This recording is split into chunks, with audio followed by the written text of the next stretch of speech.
অলওয়েজই আমার ফ্যামিলি দেখতে চাইছো, সো আজকে হচ্ছে আমি আমার বাবার সাইডের ফ্যামিলি তোমাদের সাথে পরিচয় করা দিব।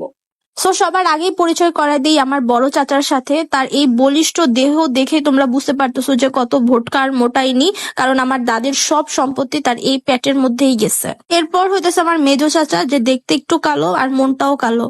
আর এটা হইতেছে আমার বড় চাচি, যে সারা দিন হইতেছে আমাদের বাসার কান দিয়া থাকে এরকম, যাতে আমরা কি করি না করি সব শুনতে পারে। সে একবেলা ভাত কম খাইলেও হবে, কিন্তু আমাদের বাসায় কি হইতেছে সেটা তার জানতেই হবে। আর এটা হচ্ছে আমার দাদির একমাত্র মেয়ে, অর্থাৎ আমাদের একমাত্র পেয়ারি ফুপ্পি, যে 7 সমুদ্র 13 নদী পার হয়ে অলওয়েজ হচ্ছে আমাদের বাড়িতেই থাকে। আর এগুলা হইতেছে আমার সব ফুপাতো আর চাচাতো ভাই বোন। How cute.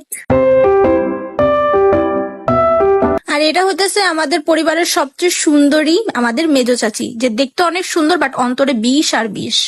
ভিডিওটি ভালো লাগলে জানাও পরিবারের তাহলে বাকি সদস্যদের সাথেও